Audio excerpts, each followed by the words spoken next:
Sit back and throw one back with your pinkies in the air and a middle finger to the world and join the Gentleman Bastard Brigade.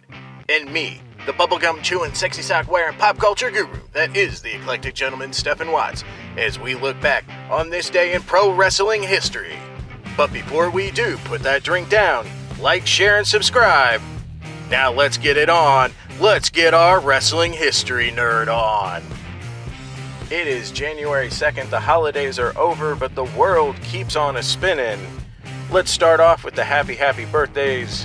We have the shooter, the strongman himself, Jim Londos, born in 1897, back in the day, back when you had to wrestle 3-4 hours at a time in a 2 out of 3 falls match. Yes, before the days of predetermined, before the Gold Dust Trio, Jim Londos. The only other notable happy birthday on January 2nd is Kaz Hayashi, born in 1973, most notable for his run in WCW as 1/3 of the Young Dragons, and their feud mostly with the awesome, underrated 3 Count. With the birthdays over, unfortunately, it is that time. Those who we lost today. Unfortunately, today, we lost the voice of Hulkamania. Quite frankly, the voice of 1980s wrestling, Mean Gene Okerlund. Mean Gene passed away January 2nd, 2019. The voice of Hulkamania. The voice of the Rockin' Wrestling.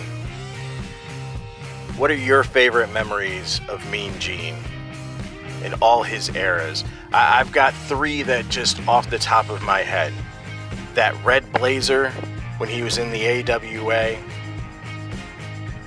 Those training montages with Hulk Hogan in the 1980s.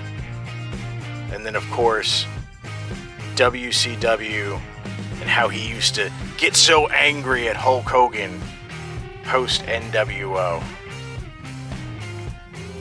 In the comments below, tell me, what is your favorite moment?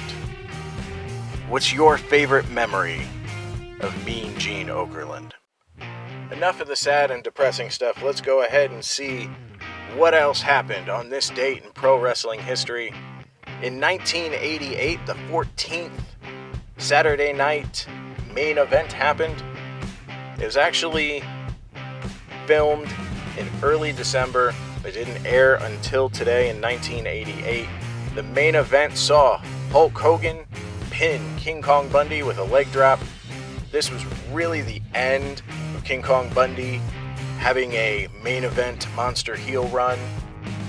On this day in 1990, Arn Anderson, the Enforcer himself, defeats television champion The Great Muta. And on this day in 1997, Brian Christopher wins his 23rd USWA Heavyweight Championship by defeating Wolfie D.